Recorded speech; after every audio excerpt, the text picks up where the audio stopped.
cinta dan kasih gitu Pak Kojim. Gimana Pak Kojim? Iya. Jadi dalam hal ini teman-teman ya kita harus tahu sejarah agama, ya kan? Ketika di awal-awal, ya kan, Nabi Muhammad itu ya ikro agama itu. Makanya dikatakan ya ad-dinul aklu waladina liman wala aklala. Jadi agama itu adalah akal dan tidak beragama bagi orang yang tidak menggunakan akalnya.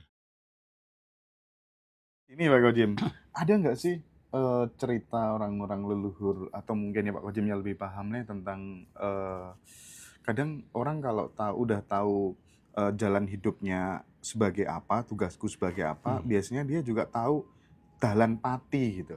Jalan kematiannya nanti sampai dikasih tahu hari, ya jamnya di mana. Itu emang beneran Pak Kojim? Ya benar. Kenapa kok bisa seperti itu? Loh, karena sudah terbuka, dirinya itu sudah tidak tertutupi lagi. Nggak ada hijab? Nggak ada hijab. Jadi di situ. Yang bikin hijab itu apa sih Pak Kojim? Yang bikin hijab itu dari luar, yang mempengaruhi kita. Misalnya gini ya, kita kan diajari orang, terus kita lebih percaya dari ajaran yang diajarkan orang itu daripada yang diajarkan lewat batin kita sendiri. Nah itu jadi nutup. Makanya saya sampaikan kan pelajaran itu ada 3. Ya. Yang mula-mula harus dipelajari itu adalah yang disebut pengetahuan lahir yang sebenarnya. Jadi kita semua itu harus berpijak pada pengetahuan lahir yang sebenarnya. Jadi kayak gini, pasang ini itu pengetahuan lahir. Ya itu harus dipelajari dengan benar. Ya. Orang mau jadi apa itu supir angkot ya harus belajar nyetir, harus mencari SIM, tidak boleh nembak, ya kan? Harus seperti itu pengetahuan lahir yang sebenarnya. Nggak boleh nembak ya? Ya. Nah, setelah semua pengetahuan lahir yang sebenarnya itu dikuasai, istilahnya, ya ia mulai terus-menerus mengasah pengetahuan batinnya. Pengetahuan batin itu mencakup bagaimana ya supaya saya tidak gelisah kalau dibully orang, bagaimana saya tidak marah kalau dibully orang, bagaimana saya supaya tidak kecewa kalau dikatakan orang ini dan itu. Pokoknya batin itu menjadi tenang. Nah, itu namanya menguasai pengetahuan batin. Nah, begitu pengetahuan lahir dan batin itu dikuasai, ada 2 pilihan. Meninggalkan untuk menuju yang luhur atau menerapkan yang dikuasai itu. Ya. Jadi kalau pengetahuan lahir dan batin ini dikuasai, bisa jadi tukang sulap yang ahli. Seperti yang di Amerika itu, siapa itu pesulap yang bisa? David Copperfield. Ya. Itu disebut pengetahuan perakitan. Jadi dirakitlah pengetahuan lahir itu dengan pengetahuan batinnya. Mengapa kita kalah di sisi itu? Karena kita hanya modalnya di batin atau di lahir saja. Ya, kalau dua-duanya ini betul-betul ditekuni, ya bisa menjadi akrobat yang kayak dipentaskan pemenang-pemenang dunia itu. Akrobatnya kan waduh, bagaimana dia bisa sampai seperti itu. Dan kita kalah di bidang-bidang itu. Karena kita hanya menggantungkan yang lahir atau yang batin saja. Nah yang batin itu yang ditusuk nggak bisa. Ya kan, dibacok nggak bisa, ditembak nggak bisa. Ya.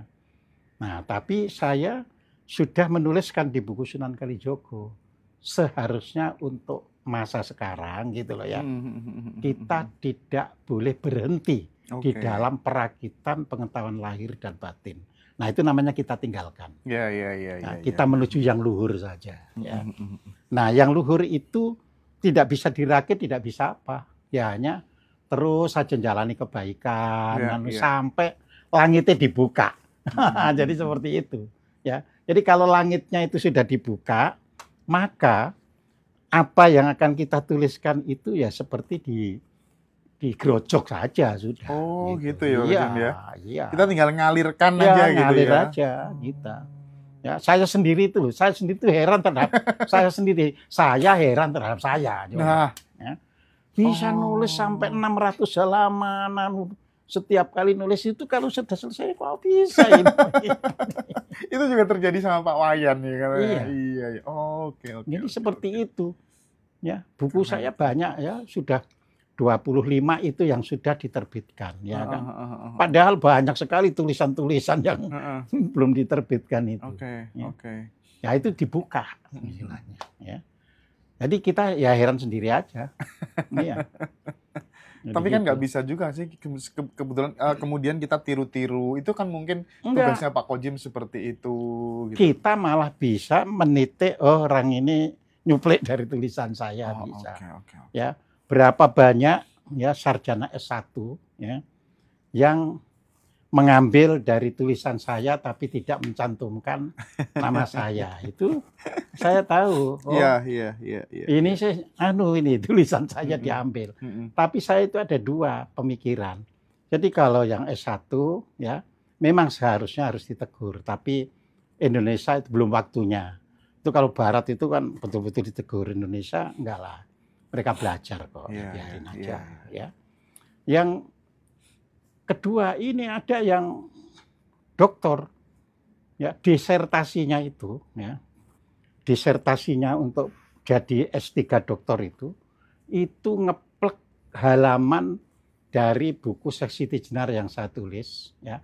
Dan itu ditempatkan di halaman pembahasan untuk bisa menjadi doktornya ya kan jadi disertasi itu ada halaman latar belakang, ada halaman referensi ya. Nah, ini justru yang keempat di pembahasan. Bab keempat ya? Bab keempat. Yang justru dia bisa lulus dokter atau disertasi tidak. Aja plagiat gitu ya. Iya, disertasi plagiat. Terus kan ada teman, kita tuntut aja Pak. Enggak, ini sudah menyangkut ya kehidupan orang. Biarlah nanti kalau ada orang yang tahu melaporkan itu urusan lain. Tapi jangan saya sebagai Loh, itu kan kalau saya klaim satu dokternya dicabut. Iya, betul. Dua, posisinya bisa dihentikan. Orang itu sekarang sudah jadi profesor orang itu. Jadi profesor, Pak? Jadi profesor. Kampus negeri? Apanya? Kampus negeri. Kampus negeri. Tapi Pak Kojim diam aja ya. Diam saja. Oke. Soalnya nanti kalau sudah profesor dilucuti semua kan kasihan. Kasihan ya Pak Kojim ya. Kasihan. Itu namanya bijaksana gitu ya teman-teman ya. Kita belajar dari guru kita semua. Dan bagi saya ya sudah, wong itu juga anugerah. Mudah-mudahan aja kita sampaikan begini untuk mendidik supaya bisa buka langitnya sendiri. Jangan plagiat orang. Gitu tipsnya apa sih Pak biar kita bisa buka langit kita sendiri itu tipsnya apa? Jadi pengetahuan lahir harus dikuasai. Oke, pengetahuan lahir, banyak belajar ya. Iya, banyak belajar, banyak mendengar. Jangan langsung komentar, langsung nyeletuk, jangan. Semua kita pelajari, kita timbang, kita rasakan. Kalau salah ya juga tidak langsung ini salah, coba dari sisi lain. Ya. Mungkin orang itu membuat di mata kita salah, tapi ternyata dia menulis itu dari sisi lain. Nah, poin semua kita pelajari dulu. Nah, setelah itu pengetahuan batinnya, ya. Jadi itu kan apa ya? Kita mau ngolok-ngolok orang dan sebagainya batin semuanya.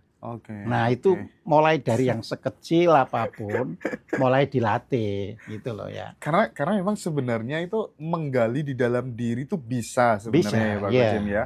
Pengetahuan itu bisa kita serap dari dalam diri gitu lah maksudnya Pak Kojim ya. Betul. Itu yang harus didengarkan. Itu yang harus didengarkan. Jadi makanya batin mulai harus bersih. Jadi kalau lahir menguasai prakteknya, kalau batin harus bersih. Ya, prakteknya batin kan bersih. Iya. Ada orang menggunjing ya kita ya udahlah. Oke. Intinya perilaku baik. Perilaku baik dan kita doakan mudah-mudahan yang berdoa tadi jadi orang baik sehingga tidak gunjing-gunjing orang lagi. Yang ketiga apa Pak? Ya. Yang ketiga itu tadi membiarkan langit terbuka. Membiarkan langit terbuka. Iya, jadi kita terus dijalani, ditingkatkan. Sampai langitnya yang terbuka. Jadi itu ya Mi'raj kan ceritanya juga seperti itu. Maksudnya Mi'raj itu begitu Pak? Maksudnya Mi'raj bukan naik awan kinton itu bukan ya? Enggak. Makanya dibukakan pintu langit 1, langit 2, langit itu dibukakan aja. Oke. Gitu. Orangnya makanya ada hadis ketika tanya ya apakah benar gitu kan pada waktu itu saudaranya Aisyah Asma ditanya apakah benar Nabi ke langit sampai 7 kali malam ini. Enggak, itu tempat duduknya masih hangat. Oke. Nah, tempat duduknya masih hangat itu kan berarti meditasi yang cukup panjang. Oh iya. Ya, seperti itu. Nabi meditasi. Lah, orang kan nggak pernah lihat ketika malam kan nggak ada lampu. Oke. Maka Aisyah menafsiri sholat terus-terusan sampai kakinya bengkak. Maka di suatu podcast saya sampaikan, kalau orang itu sholat ada duduk, ada ruku, ada berdiri, nggak akan kakinya bengkak. Iya juga ya. Kaki bengkak itu karena darah tidak mengalir. Stagnan gitu ya. Stagnan untuk berjam-jam. Jadi seperti itu. Terus lampu kan nggak ada. Jadi malam digeraya-geraya ini menjadi kan. Begitulah bengkak. Nah ketika ada di Gua Hiro, ya itu nggak bisa dipakai orang berdiri. Oh iya betul. Ya. Nah cuma kan kalau disebut meditasi orang bayangannya meditasi kayak sekarang orang bermeditasi kan gitu kan. Nah yang ngerti meditasi kan Al-Quran kan menyatakan boleh dengan berbaring, boleh dengan duduk, boleh dengan berdiri. Ya di surat Al-Imran itu. Ya seperti itu. Terus berarti buruk itu mutasabihat dong, Pak? Iya mutasabihat. Buruk itu dari kata ya barok ya barkun. Barkun itu artinya kilat. Jadi kalau sudah terbuka gitu loh ya. Ilmu itu secepat kilat. Oke. Berarti ya Pak Kojem ya. Pak Kojem, Abu Marlo, Pak Wayan tuh udah mi'raj ya. Mudah-mudahan jadinya.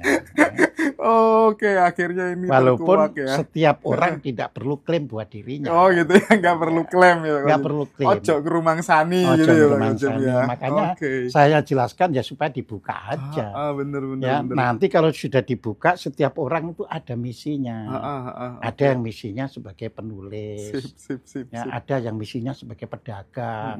Jadi kalau nanti misinya pedagang, dia dagang itu cepat sekali untung dan akhirnya bisa bersedekah dengan keuntungannya itu. Jadi jangan dikira kalau sudah dibuka langitnya itu podo kabeh. Beda-beda ya Pak Kojem. Beda-beda. Tulis komen teman-teman gimana penjelasannya Pak Kojem sore ini mantap apa enggak teman-teman? Nah, coba dong komen ya, keren. Jadi katanya. Terbuka macam-macam. Ada yang dibuka tahu ilmu mesin, ada yang dibuka ini itu. Sesuai dengan atensinya masing-masing. Iya, itu. Mantap, jos, super keren, mantap, keren, luar biasa keren. Teman-teman suka semua Pak Kojem, mantap kan Pak Kojem. Aduh, terus gini Pak Kojem. Agama itu Pak Kojem, sorry to say bahwa kita beragama Islam itu kayaknya itu horor banget Pak Kojem. Kita ditakut-takuti sama neraka sama siksa kubur. Nah, dua hal ini Pak Kojem yang perlu dikasih tafsir yang lebih oke, itu sesuai dengan kontekstual zaman, dan kemudian agama itu bukan hadir sebagai kabar penuh ketakutan gitu, tapi penuh cinta dan kasih gitu Pak Kojem. Gimana Pak Kojem? Iya. Jadi dalam hal ini teman-teman ya kita harus tahu sejarah agama, ya kan? Ketika di awal-awal ya kan Nabi Muhammad itu ya ikro agama itu. Makanya dikatakan ya ad-dinul aklu waladina liman wala aklala. Jadi agama itu adalah akal. Dan tidak beragama bagi orang yang tidak menggunakan akalnya. Jadi itu sesuai dengan bunyi ikro gitu loh. Tapi kan orang ini macam-macam. Ada yang orang ini kurang sehat ya. Karena orang ini kurang nasihat ketika Nabi ditanya, ya Rasulullah apa itu agama gitu kan. Lalu Nabi menjawab, ad-dinu nasihah. Ya. Jadi agama itu nasihat. Ya. Nah, jadi di situ berarti orang itu harus bisa berperilaku sesuai yang dinasihatkan, yang diajarkan oleh orang-orang tuanya yang sudah alim dan sebagainya itu. Ya. Ada lagi yang memahami ya kan bahwa di dalam beragama itu kaitannya bukan dengan nasihat atau dengan akal, ya kan, tapi dengan perilaku. Perilaku. Iya, maka ketika dilihat orang itu perilakunya kok kurang, maka Rasulullah memberitahu ya, ad-dinul khuluq. Jadi agama itu adalah perilaku, akhlak. Nah, jadi seperti itu. Jadi supaya orang yang hanya kurang, kan bisa saja orang berilmu tapi gak berakhlak. Iya. Nah, maka dia harus bisa menjalankan ilmunya itu dengan akhlak yang benar. Iya. Ada orang berilmu tapi nggak mau menerima nasihat. Ya, orang lain ya kan, dianggap enggak kok aku sudah kok, jadi nggak mau nerima. Maka agama itu nasihat. Nah, pada mulanya agama itu berkembang sebelum tersentuh oleh politik. Jadi sebelum tersentuh oleh politik ya. Maka kaitannya hanya 3 itu tadi. Ya. Jadi ilmu ya kan, ilmu itu kan akal ya kan. Terus perilaku sama nasihat ya. Ketika mulai tersentuh oleh politik, itu berarti Nabi sudah tidak ada. Oh, ya sepeninggalnya kan? Nabi. Nah, sepeninggal Nabi. Maka orang mulai berebut kepemimpinan. Ya. Jadi Abu Bakar mengatakan bahwa yang sah menjadi seorang pemimpin itu kalau dari Quraisy. Jadi dikatakan tidak ada rois itu kecuali dari Quraisy. Nah, maka politik pertama sudah masuk di situ, ya. Sehingga orang-orang yang di Madinah mengatakan karena Abu Bakar ini kan dari Quraisy, ya. Makanya jangan heran keempat sahabat ini Quraisy semuanya, ya kan. Habis Abu Bakar Siddiq, Umar bin Khattab, Utsman bin Affan, terus Ali bin Abu Thalib, ya kan. Nah, setelah ini politik lebih tajam, ya. Jadi politik lebih tajam mengarah ke takdir. Jadi orang itu hidup sudah ditakdirkan atau orang itu hidup free will. Free will. Iya. Jadi mulai berjalan ke sana. Iya. Nah, tentunya tergantung pemerintah, ya. Karena ini bagi Muawiyah ketika menjadi khalifah itu takdir itu jauh lebih penting daripada free will. Maka ketika ada sahabat Rasul yang bilang kamu berarti kafir. Ya. Karena hidup itu berdasarkan takdir. Tidak ngimani takdir berarti sah untuk dibunuh. Nah, jadi sampai ke sana akhirnya. Nah, kelompok yang tidak mengimani ya meninggalkan, kan, membentuk grup sendiri, kan akhirnya begitu. Ya. Nah, dari sini akhirnya sampai kepada kelompok-kelompok yang lebih kecil. Yang karena hidup itu sudah ditakdirkan, maka jangan sampai ditakdirkan ke masuk surga atau masuk neraka. Jangan sampai ditakdirkan masuk neraka. Harus masuk surga. Tapi kita kan nggak tahu bakal masuk neraka atau surganya itu. Maka dikatakan kan kalau kamu jalani ini, kamu masuk surga, tidak akan masuk neraka. Nah, supaya orang itu sangat teriming-iming dengan surga dan takut neraka, nerakanya dibuat terus tambah. Jadi neraka yang semula hanya sebatas dalam pengertian gandakan gitu, dilipat gandakan penderitaannya gitu ya. Dilipat gandakan yang tidak ada di yang misalnya wanita dijantur kalau buku-buku gambar-gambar anak SD dulu itu ya. Itu berkembang di masyarakat. Setrika punggungnya gitu ya Pak Kojim. Betul. Yang mana hal demikian itu tidak ada di dalam Al-Qur'an. Itu sejarahnya. Ya, jadi sejarah ini makanya manusia itu ya kan dalam beragama ya itu tadi makanya disebut ya di dalam Al-Qur'an itu disebut kullu ajalin kitab. Jadi setiap masa itu ada kitabnya. Karena kitab itu sendiri sudah dianu terus sama orang itu ya kan. Diupdate. Ya. Coba misalnya kita kalau tanya sekarang, siapa sih yang benar-benar menjalankan seperti apa yang di Al-Qur'an? Ya saya yakin kalau ditanya nanti hampir nol nggak jalankan Al-Qur'an. jalankan pendapatnya Betul. orang-orang. Iya, seperti itu. Ya Pak Azumadi Arjro itu almarhum pernah ditanya, apakah orang Islam sekarang itu menjalankan berdasarkan Al-Quran? Enggak, karena banyak kehidupan sekarang ini yang tidak tercantum di dalam Al-Quran. Ya. Seperti itu. Ya. Lah, kita bisa meriksa kok sekarang ini, ya kan?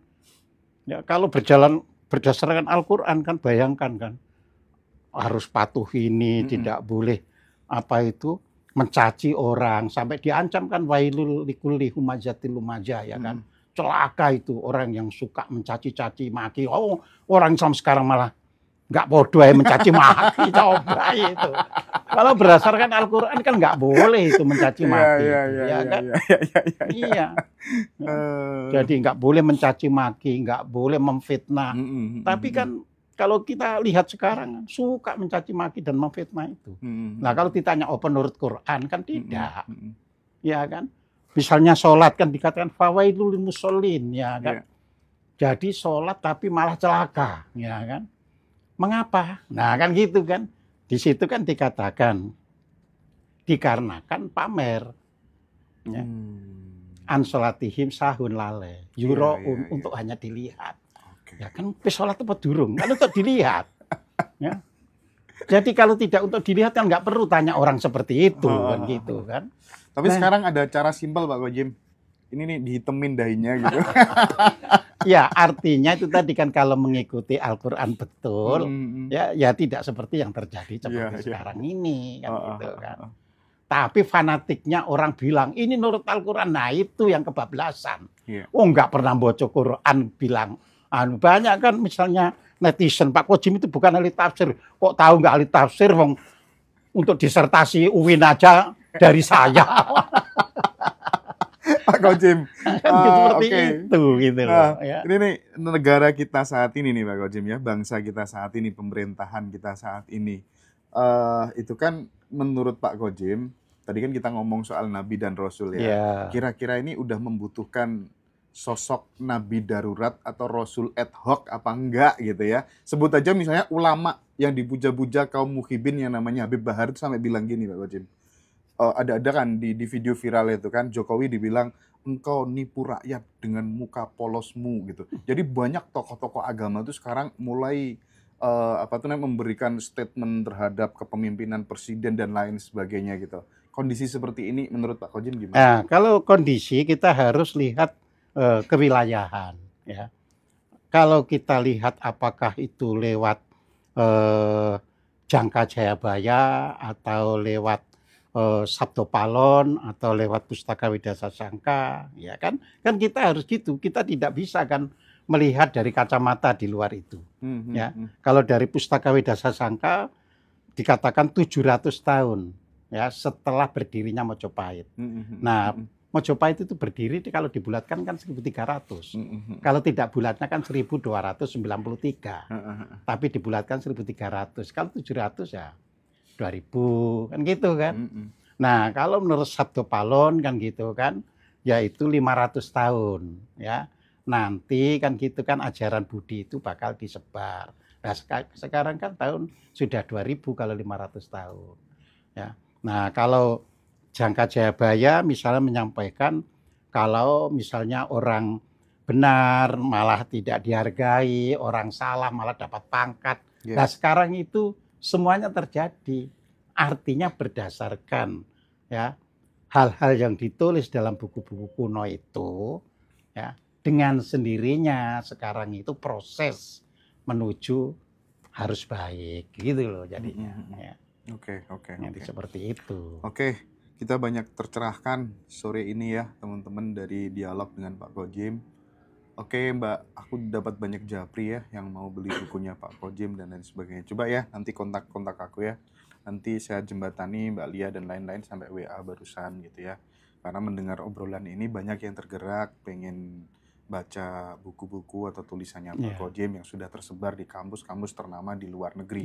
Kampus mana aja Pak Gojim? Nah, bisa saya baca ya. Supaya apa itu bacanya itu enak kan langsung dilihatnya ya. Iya, jadi teman-teman, aku rekomen banget untuk baca buku-bukunya Pak Kojim ya.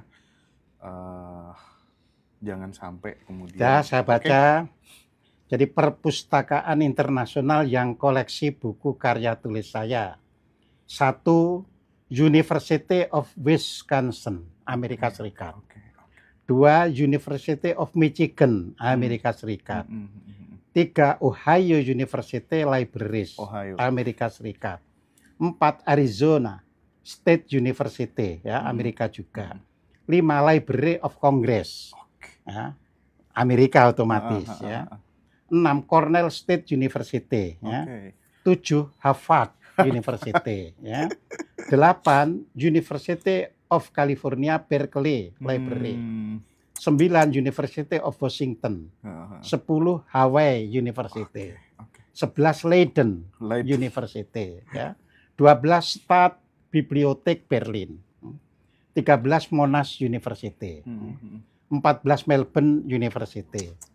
15, tetangga kita, National Library Board of Singapore. Singapura. Ya. Oke. Ya, jadi di sini kita harus tahu mengapa dunia tertarik mengkoleksi, ya kan? Orang kita masih caci maki, malah masih wah ini ngawur, ini anu ini. Lah kalau ngawur ini ya nggak mau ini. Iya, Iya kan gitu loh Oke ya ya. teman-teman ya, itu bukti bahwa karya-karya beliau diakui di dunia, di kampus-kampus ternama, di negara-negara barat ya.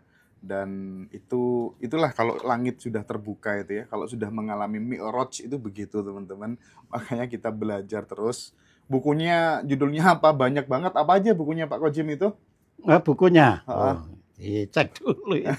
Soal si nulis itu kan. Beda Sasangka, Sesiti Jenar, Sunan Kalijaga, Iya. terus kemudian Serat Centini, gitu ya. Islam esoteris. Ya, ini yang tercatat yang masih ingat saja. 1, Sesiti Jenar makna kematian. Oke, makna kematian. 2, Sesiti Jenar makna kehidupan. Makna kehidupan. 3, Sesiti Jenar Makrifat Kasunyatan jilid 1. Oke. 4, Sesiti Jenar Makrifat Kasunyatan jilid 2. Mm-mm. 5, Sunan Kalijogo. Oke. 6, Membangun Surga. Nah, yo kepengin tak surga ya. Membangun surga. Ya. 7, Rahasia 10 Malam. Ya. Oke. 8, Kekuatan Takwa. 9, 7 lapis kekuatan diri. 10, Meaningful Life. Ya. 11, Hidup penuh makna. 12, Serat Centini jilid 1. Oke. 13, Serat Centini jilid 2A. 14, Serat Wedatama. 15, Weda Sasangka jilid 1. 15, Weda Sasangka jilid 2. 16, Weda Sasangka jilid 3. 17, Al-Fatihah untuk membuka mata batin. Ya. 18 itu.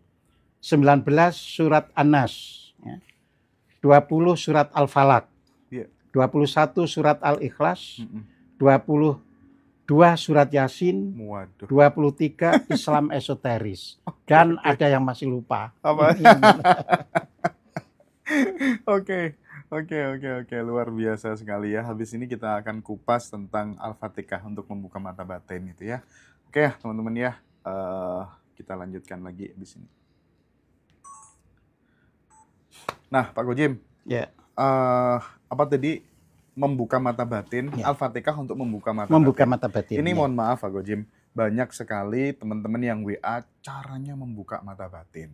Katanya ketemu praktisi setengah jam gitu mata batin langsung terbuka dan lain sebagainya gitu. Harapannya instan seperti itu. Nah, pertama yang ingin saya gali dari Pak Kojim, definisi dari mata batin yang terbuka itu apa? Apakah melihat tuyul kah, melihat hantu kah, atau gimana?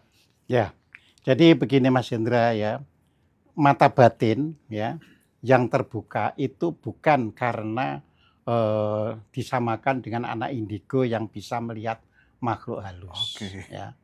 Jadi itu nggak usah sekolah, nggak usah meditasi, itu ada bakat kalau hanya bisa melihat makhluk halus ya.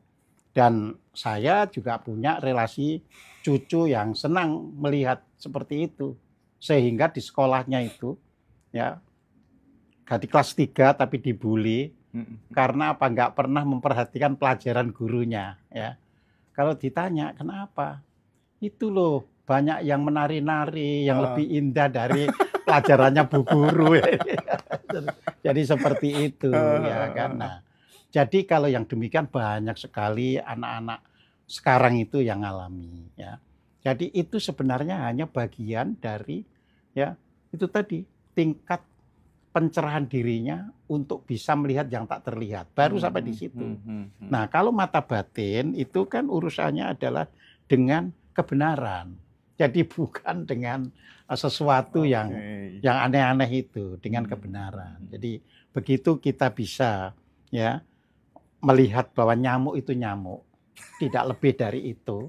Nah, itu berarti kita mulai terbuka, ya. Saya bisa melihat orang misalnya, kenapa saya tidak terhadap orang yang istilahnya membuli saya tidak marah, karena saya bisa melihat dia masih sampai di situ. Lah buat apa dibalas kan gitu kan. Nah, jadi mata batin itu adalah ketika kita mulai bisa melihat sesuatu apa adanya. Bukan kita menafsirkan, tapi kita apa adanya. Nah, menafsirkan itu karena kita masih butuh apa ya sebenarnya itu. Nah, itu menafsirkan. Tapi kalau saya sudah tahu, oh ini memang kata kok, ya sudah kata. Nggak lebih dari itu, ya. Nah, maka Al-Fatihah itu kan paling digemari orang. Padahal di situ juga tersimpan kekuatan untuk membuka mata batin. Jadi gini, suatu surat yang sangat pendek dan terus dibaca orang, itu juga menghasilkan energi. Nah, persoalannya apakah kalau kita membaca energi itu berfungsi tidak? Itu persoalan, ya. Karena kan ketika kita membaca terus betul-betul menghayati yang kita baca, ya kan? Ya, pelan-pelan mata batin kita ini terbuka. Ya. Pelan-pelan. Misalkan gini, Al-Fatihah itu kan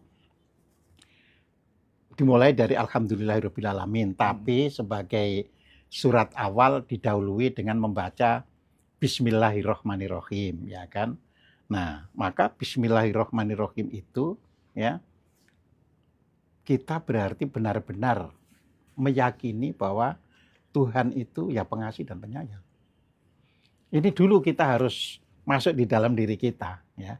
Jadi bukan hanya pas membaca Al-Fatihah itu, tapi setiap saat nanti kita implementasikan dalam hidup, Tuhan itu Rahman dan Rahim, ya. Karena Rahman dan Rahim akhirnya, ya, di dalam praktek itu menghindarkan kita dari rasa takut yang tidak semestinya. Ya. Misalnya Tuhan kan Rahman Rahim, masa terus orang karena keliru paham terus masuk neraka, sesat. Nah, itu bisa hilang betul, ya. Itu bisa hilang. Karena Tuhan itu Rahman Rahim kok. Sedangkan orang itu menjudge. Menjudge itu artinya menduga. Ya, orang berbeda dengan dirinya diduga, ya telah tersesat misalnya. Ya telah kafir. Nah, dia menduga, ya. Yang tahu kafir tidak kan Gusti Allah kan gitu kan.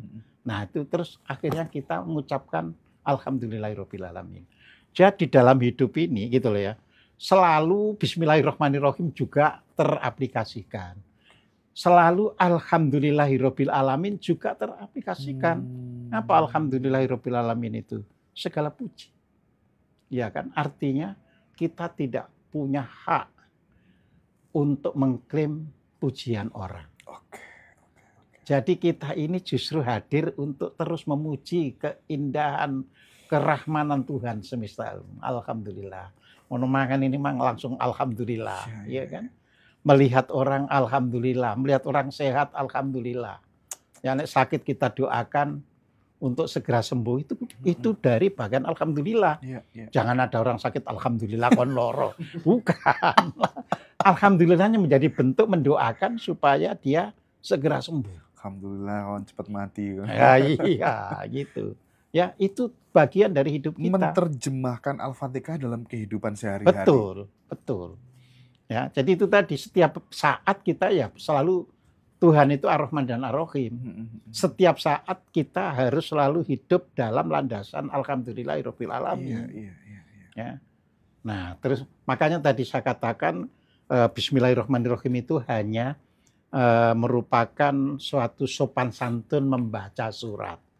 Nah, Al-Fatihah itu sendiri nanti setelah Alhamdulillahirrahmanirrahim kan Ar-Rahmanirrahim. Ya. Nah, ketika Ar-Rahmanirrahim sebenarnya hanya mengulang saja. Iya, iya. Ya. Artinya dengan membaca Bismillahirrahmanirrahim itu Ar-Rahmanirrahimnya juga sudah masuk. Oke. Ya, makanya ada yang sholat itu misalnya di kalangan Muhammadiyah Bismillahirrahmanirrahimnya kan tidak dijaharkan, langsung Alhamdulillahirabbil alamin. Nah, tapi kalau orang NU harus didahului Bismillahirrahmanirrahim. Jadi seperti itu. Ya. Nah, itu dua-duanya sama benar gitu ya? Ya, itu kan cara memahami. Kita tidak perlu jadi di situ. Ya. Ya, saya tidak mengusik hal itu. Iya. Masalah itu tadi bagaimana memahami kan gitu. Oke. Tapi yang jelas yang paling penting Ar-Rahman dan Rahim itu bagian dari kehidupan kita. Ya. Alhamdulillahirabbil alamin juga bagian dari kehidupan kita. Nah, terus Malik Yaumiddin. Nah, ini kan yang harus dipahami kan. Ya. Kalau hanya diterjemahkan yang menguasai hari kemudian, sekarang nggak masuk. Nah, gitu loh. Ya. Malik Yaumiddin itu artinya saat ini pun kita ada di dalam kekuasaan Allah. Kita tidak pernah lepas. Kita tidak pernah ada sekat. Ya. Jadi itu dalam hidup ini.